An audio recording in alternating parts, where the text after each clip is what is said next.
Las aguas del Pacífico mexicano se habían vuelto más peligrosas que nunca. El puerto de Manzanillo, la joya logística de Colima, se transformó entre 2022 y 2024 en un campo de batalla silencioso donde las facciones criminales disputaban cada metro de control marítimo. Las rutas navales que conectaban México con Asia y Sudamérica ya no eran solo corredores comerciales, sino arterias por las que fluían fortunas ilícitas bajo la mirada vigilante de organizaciones que habían convertido este puerto en su tesoro más codiciado. La historia comenzó cuando las primeras señales de fractura aparecieron en la organización criminal más poderosa del norte del país. Los rumores susurraban que la detención de uno de sus líderes históricos había desencadenado una guerra interna que se extendería como ondas expansivas por todo el territorio nacional. Pero lo que pocos sabían era que esta disputa tendría su epicentro más feroz en las aguas de Colima, donde dos facciones de la misma organización se enfrentarían por el control de las rutas marítimas más lucrativas del continente. Si estás siguiendo esta investigación, suscríbete al canal y déjanos en los comentarios desde dónde nos estás viendo. Tu apoyo nos ayuda a seguir destapando estas historias que marcan el pulso de nuestro país. El puerto de Manzanillo no era cualquier instalación portuaria. Con sus casi 4 millones de contenedores anuales, representaba la puerta de entrada principal para el comercio asiático hacia México y América del Norte. Sus muelles se extendían como dedos gigantes hacia el océano, recibiendo diariamente embarcaciones cargadas de mercancías legales e ilegales. Era precisamente esta mezcla lo que lo convertía en un premio irresistible para las organizaciones criminales que habían aprendido a camuflar sus operaciones entre el tráfico comercial legítimo. La disputa por las rutas marítimas no surgió de la nada. Durante años, una poderosa organización del noroeste había mantenido un control hegemónico sobre los flujos de sustancias ilícitas que llegaban desde Sudamérica.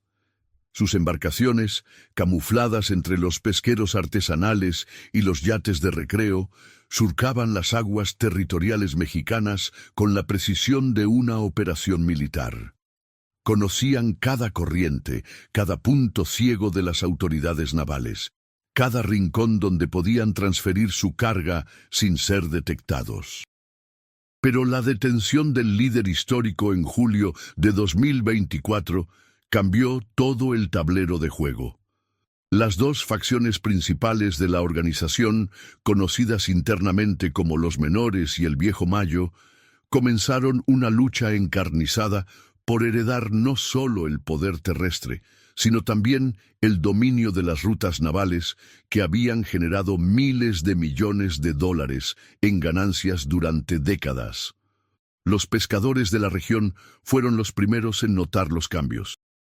Hombres curtidos por el sol y la sal que habían navegado estas aguas durante generaciones, comenzaron a reportar encuentros extraños en alta mar. Embarcaciones desconocidas que aparecían en la madrugada, lanchas rápidas que cortaban la superficie del océano a velocidades imposibles, y sobre todo una tensión palpable que se respiraba en cada puerto pesquero de la costa colimense. María Elena Vázquez, una pescadora de tercera generación en Manzanillo, recuerda con claridad el momento en que supo que algo había cambiado para siempre. Era septiembre de 2024. Salimos como siempre antes del amanecer. Pero cuando llegamos a nuestro punto habitual de pesca, había 2 lanchas esperándonos. Hombres armados nos preguntaron qué hacíamos ahí, como si el mar fuera suyo. Nos dijeron que esa zona ya no era segura para nosotros. Las palabras de María Elena temblaban al recordar aquella mañana que marcó el fin de décadas de libertad en el océano. La primera facción, los menores, había heredado de su fundador una red sofisticada de contactos en puertos sudamericanos, especialmente en Colombia y Ecuador. Sus operaciones se caracterizaban por el uso de tecnología avanzada, sistemas de comunicación satelital, embarcaciones semisumergibles fabricadas en astilleros clandestinos y una red de informantes que se extendía desde los muelles de Buenaventura hasta los astilleros de Guayaquil. Su estrategia para controlar las rutas marítimas hacia Manzanillo se basaba en la velocidad y la innovación. Utilizaban lanchas rápidas modificadas que podían alcanzar velocidades superiores a los 80 kilómetros por hora, burlando así las patrullas de la Marina Mexicana.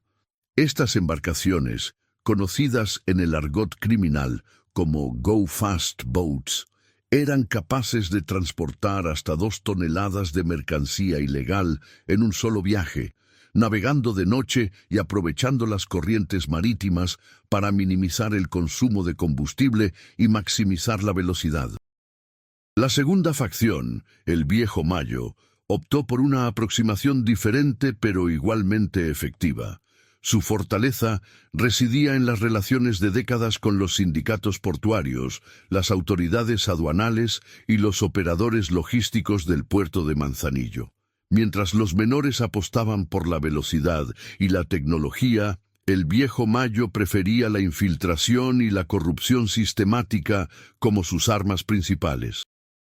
Sus operaciones marítimas se caracterizaban por el uso de embarcaciones comerciales legítimas que habían sido modificadas para crear compartimentos secretos. Cargueros que aparentaban transportar productos agrícolas o manufacturas asiáticas, pero que en realidad llevaban toneladas de sustancias ilícitas distribuidas estratégicamente entre la carga legal. Esta metodología requería una coordinación perfecta con empleados corruptos del puerto, inspectores aduanales comprados y una red de transportistas terrestres que completaban la cadena logística una vez que la mercancía tocaba tierra mexicana. El conflicto escaló dramáticamente en octubre de 2024, cuando las dos facciones se enfrentaron directamente en aguas internacionales a unas 30 millas náuticas de la costa de Colima. Pescadores que regresaban de sus jornadas nocturnas reportaron haber escuchado disparos automáticos y haber visto el resplandor de explosiones en el horizonte.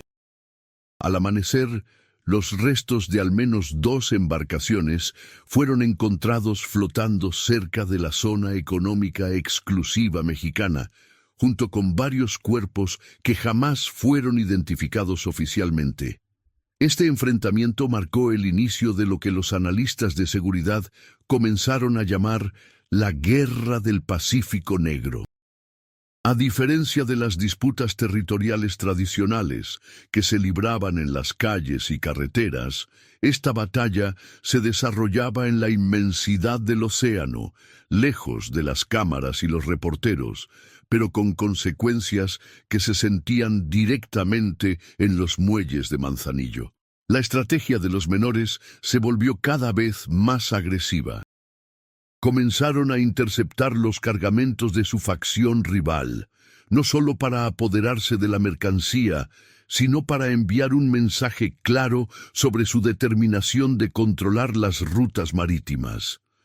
Utilizaban drones de vigilancia para rastrear los movimientos de las embarcaciones enemigas y habían desarrollado una red de informantes entre los tripulantes de barcos comerciales que les permitía anticipar las operaciones del Viejo Mayo. Por su parte, el Viejo Mayo respondió fortaleciendo sus vínculos con las autoridades portuarias y aumentando el nivel de sofisticación de sus operaciones de lavado de dinero.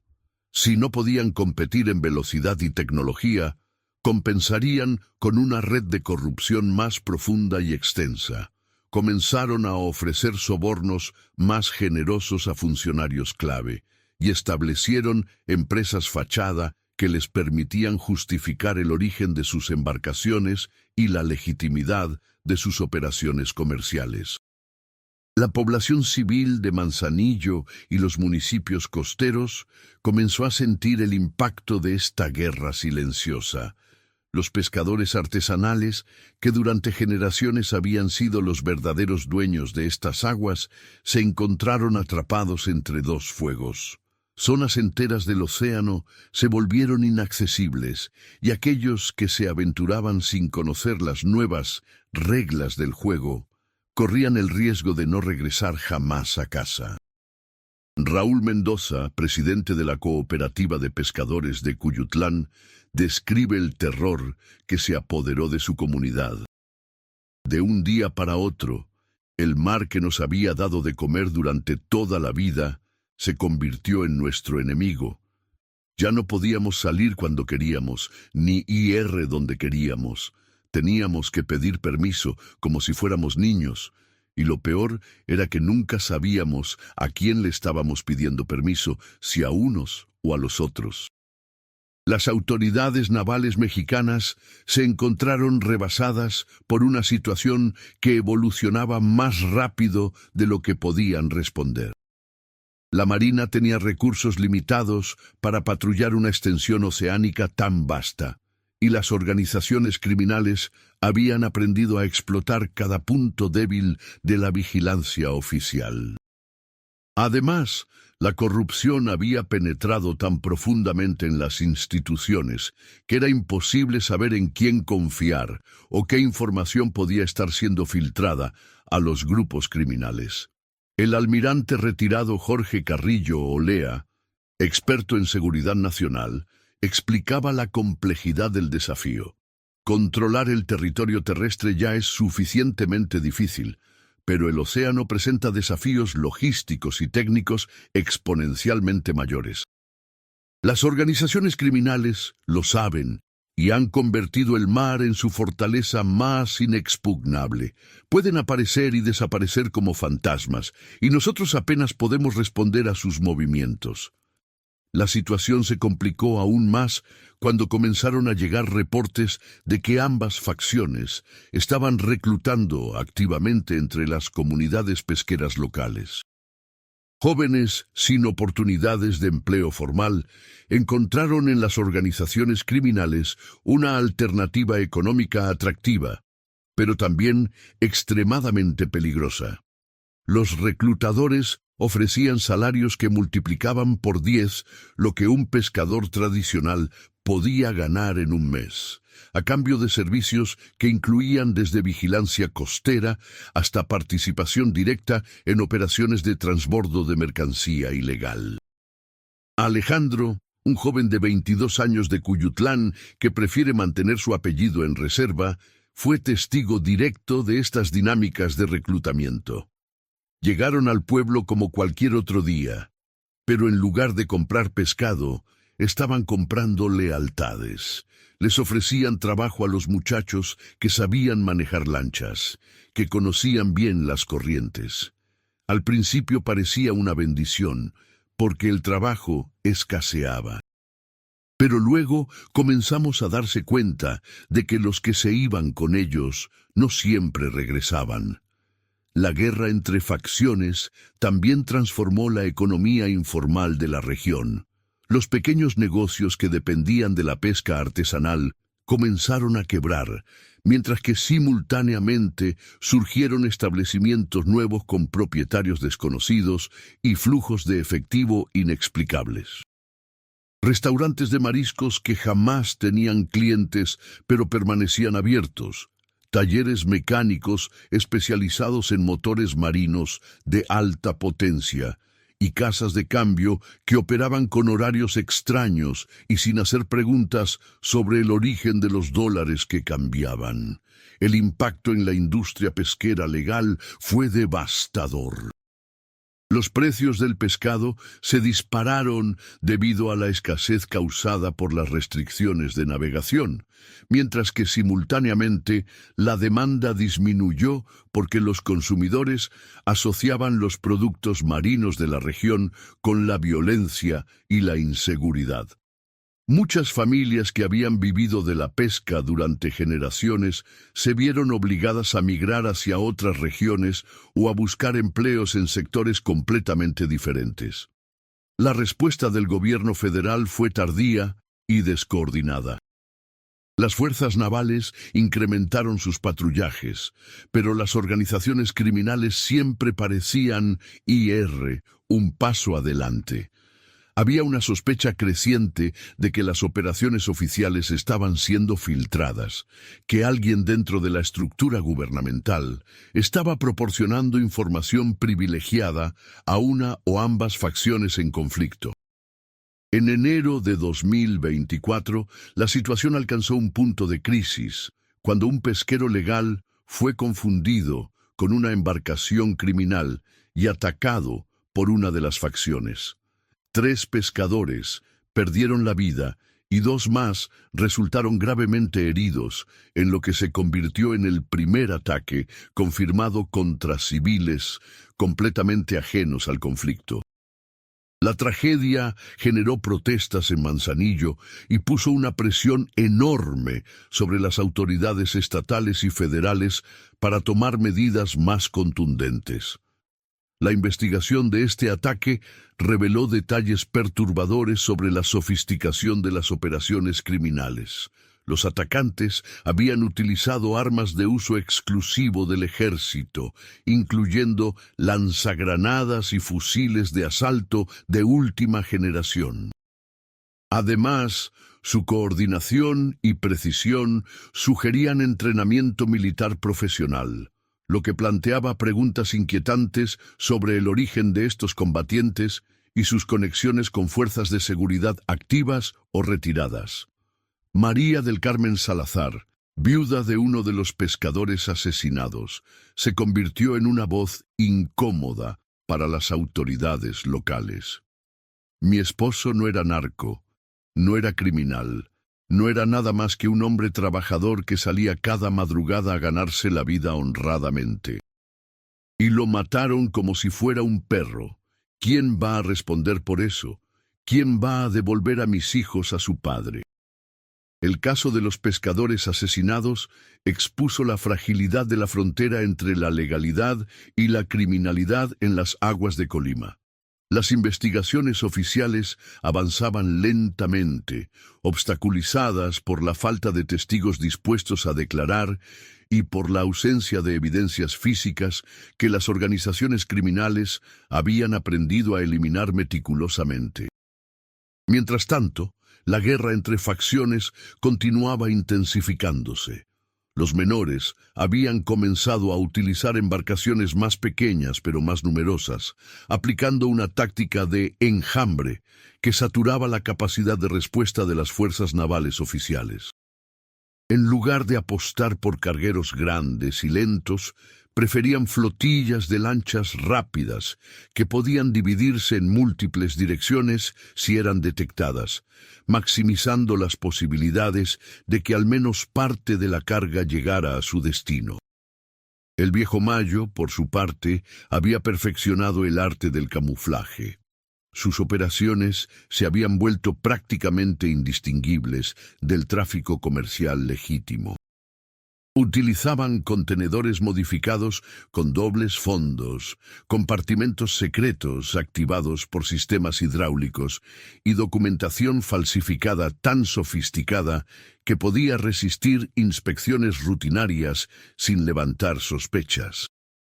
La innovación tecnológica se convirtió en un factor determinante en esta guerra silenciosa.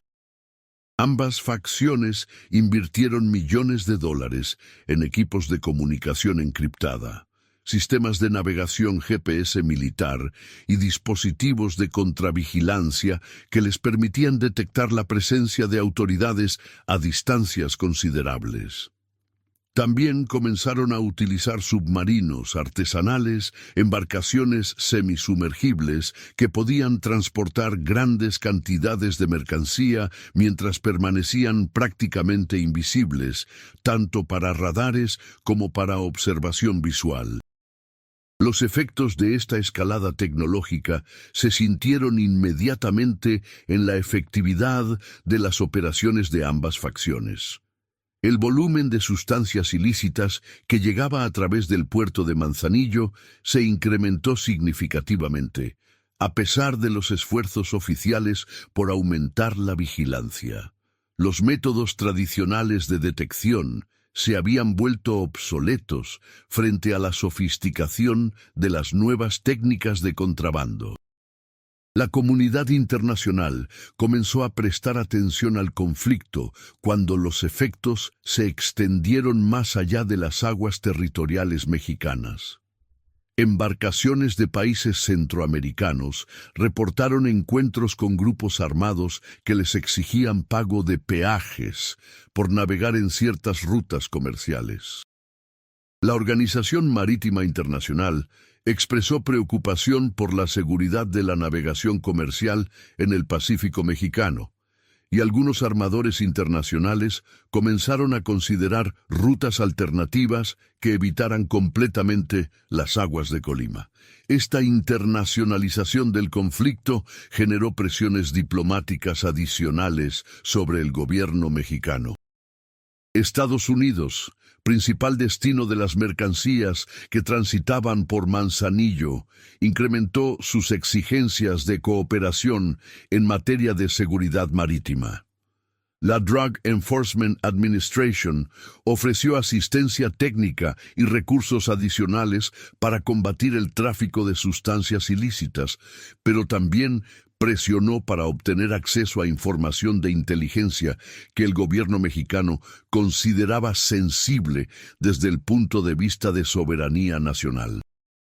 La presión internacional se intensificó cuando comenzaron a circular reportes de que las organizaciones criminales mexicanas estaban estableciendo alianzas con grupos similares de otros países latinoamericanos. Los menores habían fortalecido sus vínculos con cárteles colombianos, mientras que el Viejo Mayo exploraba conexiones con organizaciones peruanas y ecuatorianas. Esta internacionalización convertía el conflicto local en un problema de seguridad regional que requería respuestas coordinadas entre múltiples gobiernos. La situación se volvió aún más compleja cuando comenzaron a aparecer evidencias de que ambas facciones estaban diversificando sus operaciones más allá del tráfico tradicional de sustancias ilícitas. Los investigadores federales detectaron indicios de contrabando de armas, tráfico de personas y comercio ilegal de especies marinas protegidas. El puerto de Manzanillo se había convertido en un hub criminal multifacético, donde convergían diferentes tipos de actividades ilícitas bajo el control de las organizaciones en conflicto. Esta diversificación criminal tuvo consecuencias ambientales severas que inicialmente pasaron desapercibidas. La pesca ilegal e intensiva en zonas protegidas comenzó a afectar los ecosistemas marinos locales. Especies endémicas empezaron a mostrar signos de sobreexplotación, y los arrecifes coralinos cercanos a la costa sufrieron daños por el incremento del tráfico de embarcaciones pesadas en áreas sensibles. Dr. Roberto Hernández, biólogo marino de la Universidad de Colima, documentó estos impactos ambientales. Lo que estamos viendo es una degradación acelerada de ecosistemas que habían permanecido relativamente estables durante décadas. La pesca industrial clandestina, combinada con el tráfico intensivo de embarcaciones, está alterando patrones de reproducción de especies clave. Si esta tendencia continúa, algunas poblaciones de peces podrían colapsar completamente en los próximos años. El impacto económico del conflicto trascendió ampliamente el sector pesquero. El turismo costero, una fuente importante de ingresos para la región, comenzó a declinar cuando los visitantes nacionales e internacionales percibieron las aguas de Colima como inseguras. Hoteles de playa reportaron cancelaciones masivas, especialmente en temporadas altas, y varios proyectos de desarrollo turístico fueron pospuestos indefinidamente debido a la incertidumbre sobre la seguridad regional. Los operadores de turismo náutico fueron particularmente afectados. Empresas que ofrecían excursiones de pesca deportiva, avistamiento de ballenas y buceo recreativo tuvieron que cancelar sus operaciones o reubicarlas hacia otros estados.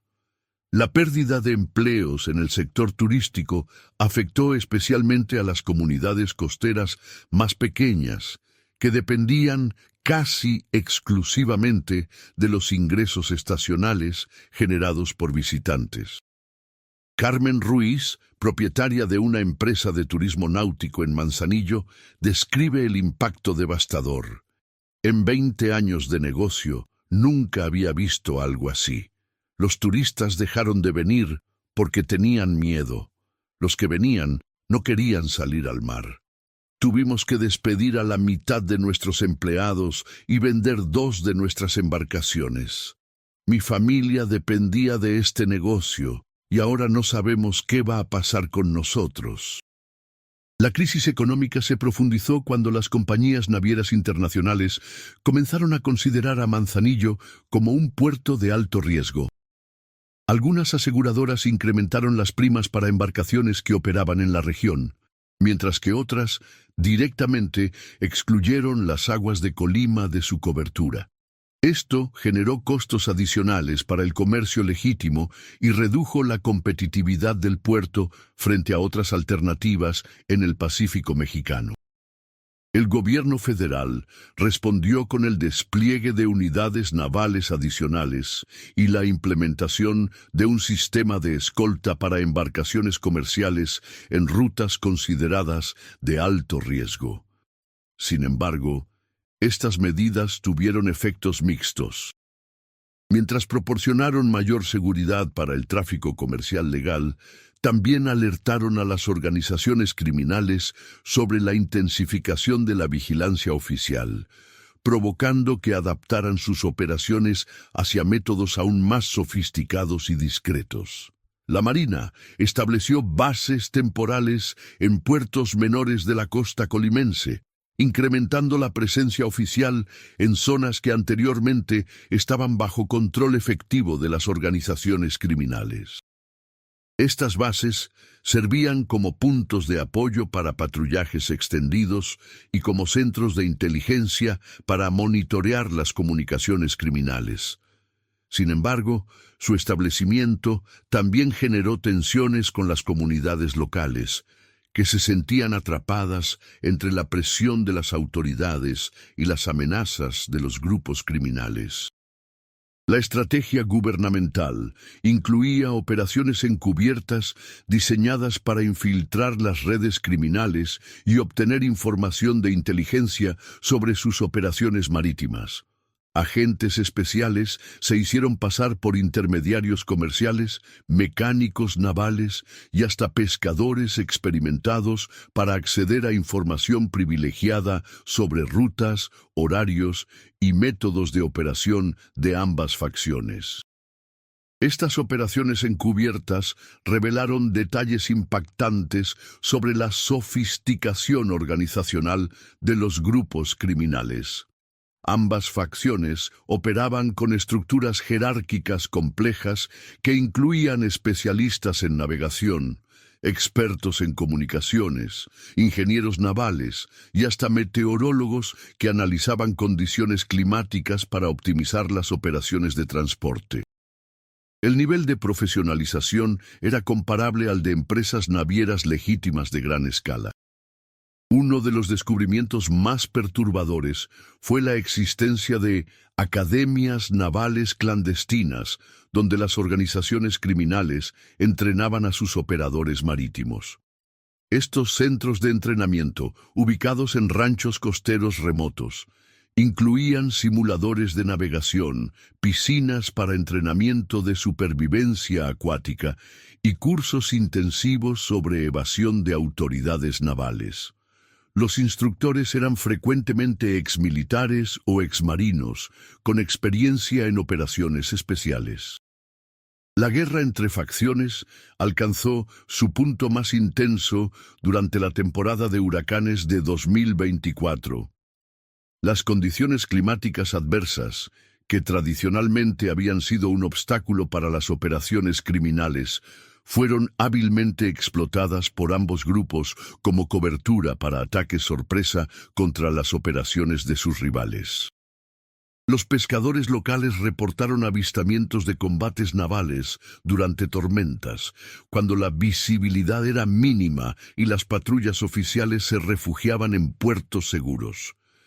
Durante el huracán Otis, que azotó las costas del Pacífico en octubre de 2024, ambas facciones aprovecharon el caos meteorológico para reposicionar sus flotas y establecer nuevas bases de operaciones en áreas previamente controladas por sus rivales. La tormenta proporcionó una cobertura perfecta para movimientos de gran escala que normalmente habrían sido detectados por la vigilancia oficial.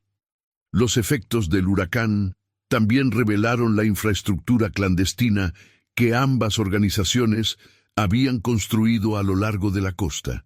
Cuando las aguas de la tormenta se retiraron, quedaron expuestos muelles privados, almacenes camuflados y hasta pequeños astilleros donde se modificaban embarcaciones para operaciones ilícitas. La magnitud de esta infraestructura sorprendió incluso a los investigadores federales, que no habían dimensionado completamente el nivel de inversión que las organizaciones criminales habían realizado en la región. María Elena, la pescadora que había sido testigo de los primeros cambios en 2024, observó cómo su comunidad se transformaba irreversiblemente. Después del huracán, cuando regresamos al pueblo, ya no era el mismo lugar. Había construcciones nuevas que no estaban antes, gente nueva que no conocíamos y una sensación en el aire de que algo fundamental había cambiado para siempre. Era como si el huracán se hubiera llevado no solo nuestras casas, sino también nuestra forma de vida. La reconstrucción post-huracán se convirtió en una oportunidad para que ambas facciones legitimaran sus operaciones a través de empresas constructoras fachada que obtenían contratos gubernamentales para reparar la infraestructura dañada. Estas empresas no solo generaban ingresos legales que ayudaban a lavar dinero criminal, sino que también les proporcionaban acceso privilegiado a información sobre proyectos de infraestructura portuaria que podían ser relevantes para sus operaciones futuras. El año 2025 comenzó con una escalada significativa en la violencia.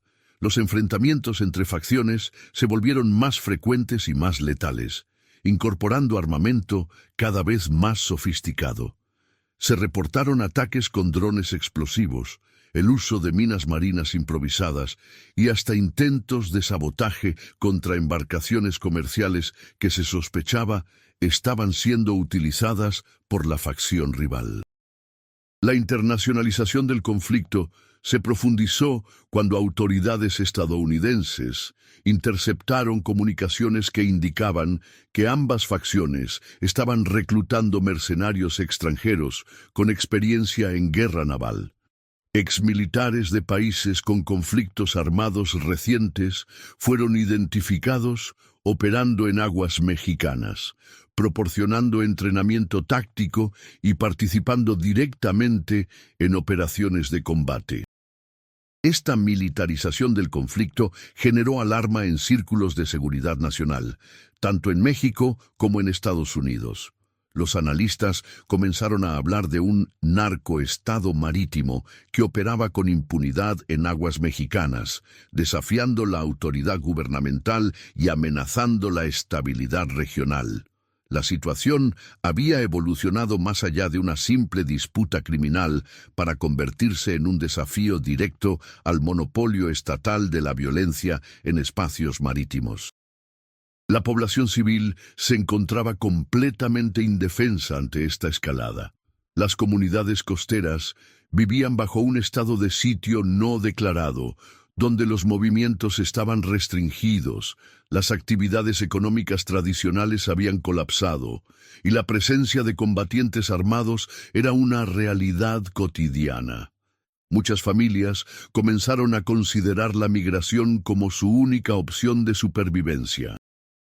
La respuesta del gobierno del presidente que asumió en octubre de 2024 incluyó la declaración de Manzanillo como zona de seguridad especial, lo que permitía la implementación de medidas extraordinarias, incluyendo toques de queda, revisiones obligatorias de embarcaciones y la militarización temporal de la administración portuaria. Estas medidas generaron controversia sobre el equilibrio entre seguridad y derechos civiles, pero fueron respaldadas por sectores amplios de la población que exigían una intervención decisiva para restaurar el orden. Sin embargo, la militarización también tuvo consecuencias no previstas. Las organizaciones criminales interpretaron el despliegue militar como una declaración de guerra abierta, lo que las llevó a incrementar aún más su nivel de armamento y agresividad. Los enfrentamientos entre fuerzas oficiales y grupos criminales se volvieron más frecuentes y más letales, con un saldo creciente de bajas, tanto militares como civiles.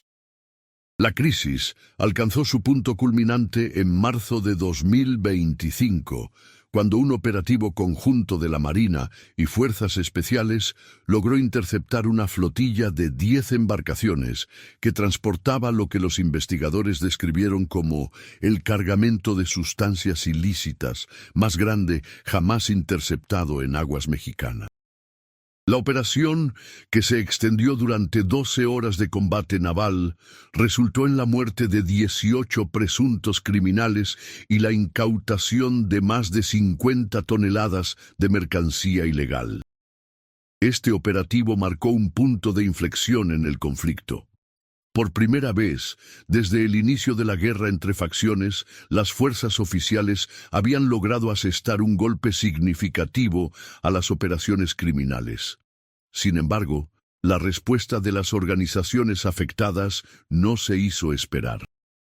En las semanas siguientes, se registraron ataques coordinados contra instalaciones navales, intentos de sabotaje contra infraestructura portuaria, y una campaña de intimidación dirigida contra funcionarios gubernamentales y sus familias. La población de Manzanillo vivió durante esas semanas bajo un clima de terror que no tenía precedentes en la historia reciente de la región. Los comercios cerraban temprano, las escuelas suspendieron clases y los servicios públicos operaban con horarios restringidos. La economía local se paralizó completamente y muchos habitantes optaron por evacuarse temporalmente hacia ciudades del interior del país. Fue en este contexto de máxima tensión cuando comenzaron a surgir las primeras señales de que el conflicto podría estar llegando a una resolución inesperada. Fuentes de inteligencia reportaron contactos secretos entre representantes de ambas facciones, mediados por figuras respetadas de las comunidades locales que habían sido testigos del sufrimiento causado por la guerra. Estos mediadores, incluyendo líderes religiosos, empresarios locales y ancianos respetados, habían comenzado a presionar a ambos grupos para encontrar una solución que pusiera fin a la violencia. Las negociaciones secretas se desarrollaron durante varias semanas en ubicaciones neutrales, lejos tanto de las autoridades como de los focos de conflicto activo. Los mediadores argumentaban que la guerra había alcanzado un punto de autodestrucción donde ambas facciones estaban perdiendo más de lo que ganaban, y donde la intervención militar creciente amenazaba con eliminar completamente sus operaciones si no encontraban una forma de coexistir. El proceso de mediación reveló aspectos inesperados de la psicología criminal de ambas organizaciones. A pesar de la brutalidad de su conflicto, tanto los menores como el viejo Mayo mantenían vínculos emocionales profundos con las comunidades costeras donde habían crecido sus fundadores. La destrucción de estas comunidades, causada indirectamente por su guerra, había comenzado a generar reflexiones internas sobre el costo humano de su disputa por el control marítimo. Padre Miguel Ángel Guerrero, párroco de una iglesia en Cuyutlán que participó como mediador, describe el proceso. Al principio parecía imposible que pudieran sentarse a hablar. Había demasiada sangre derramada, demasiado odio acumulado. Pero cuando comenzaron a ver las consecuencias de su guerra en las familias inocentes, en los niños que ya no podían jugar en las playas, en los abuelos que habían perdido su sustento, algo cambió en ellos. Seguían siendo criminales, pero también eran hijos de esta tierra. Las negociaciones secretas se centraron inicialmente en establecer reglas básicas para evitar el daño a civiles inocentes.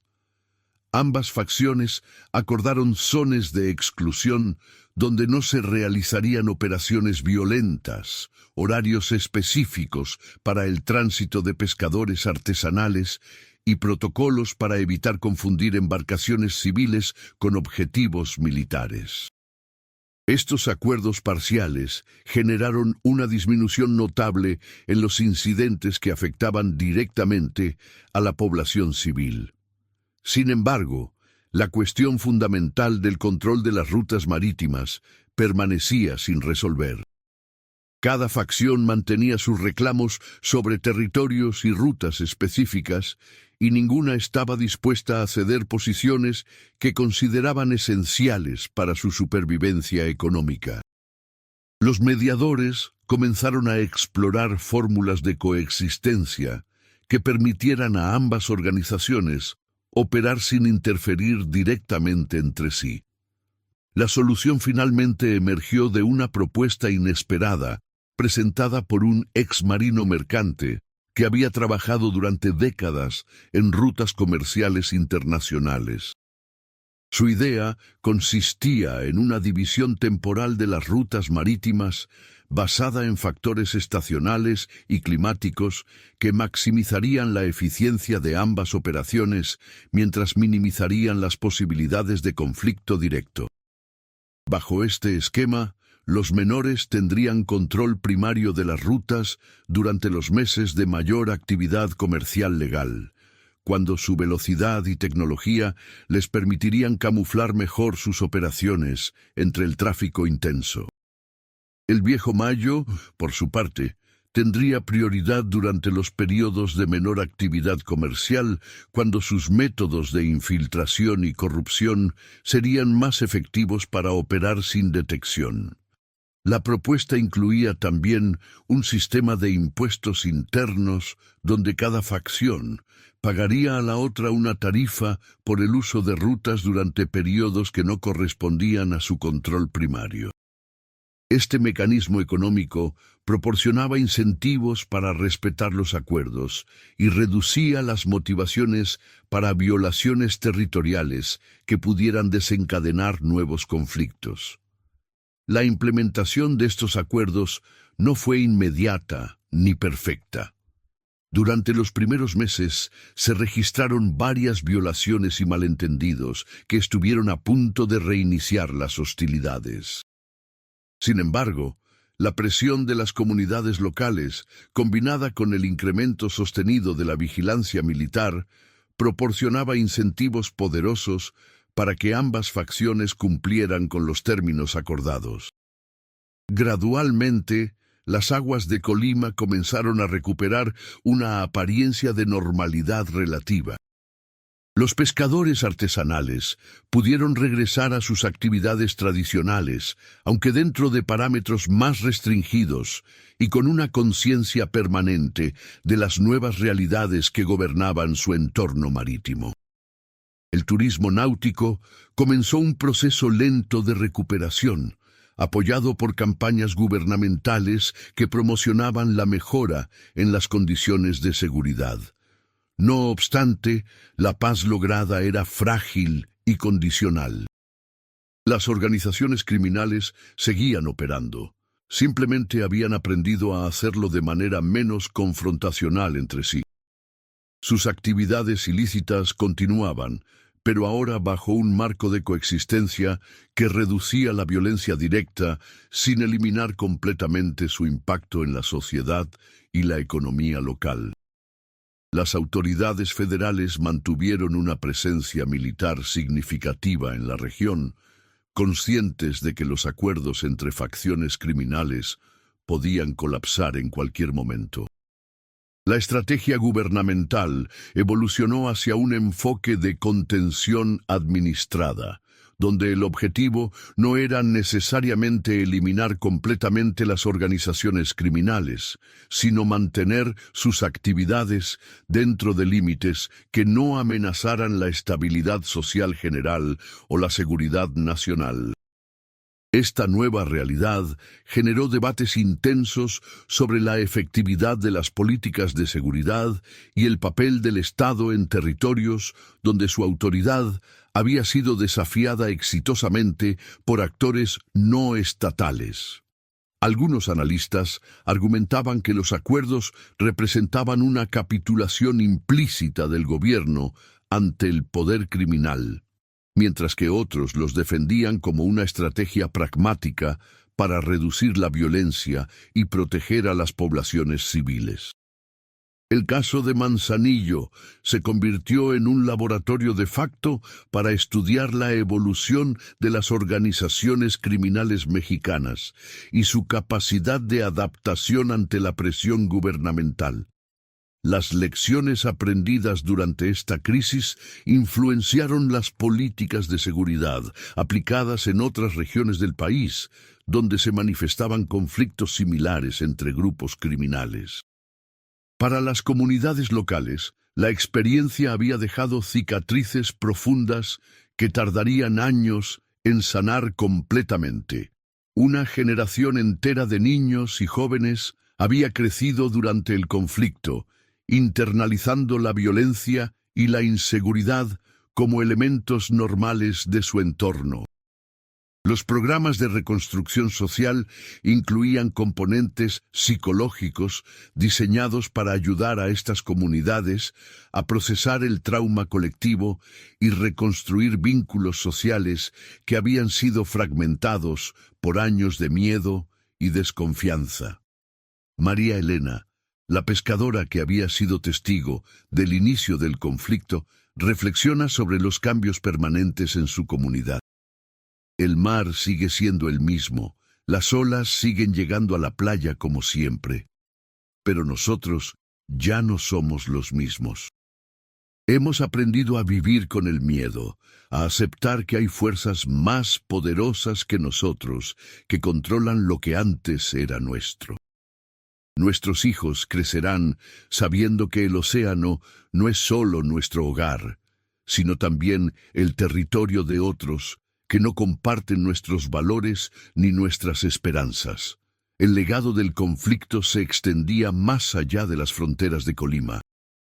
La guerra entre facciones en las rutas marítimas de Manzanillo había demostrado la capacidad de las organizaciones criminales mexicanas para evolucionar, adaptarse y desafiar la autoridad estatal en formas previamente inimaginables. También había revelado las limitaciones de las estrategias tradicionales de seguridad cuando se enfrentaban a actores no estatales con recursos, tecnología y determinación comparables a los de fuerzas militares convencionales. La historia de estas aguas disputadas continúa escribiéndose día a día, con cada amanecer que trae nuevas embarcaciones al horizonte y cada atardecer que oculta secretos en la inmensidad del Océano Pacífico. Las rutas marítimas de Manzanillo permanecen como testimonio de una época en que el crimen organizado mexicano alcanzó niveles de sofisticación y poder que transformaron para siempre la relación entre el Estado, la sociedad civil y los actores criminales en el México del siglo XXI.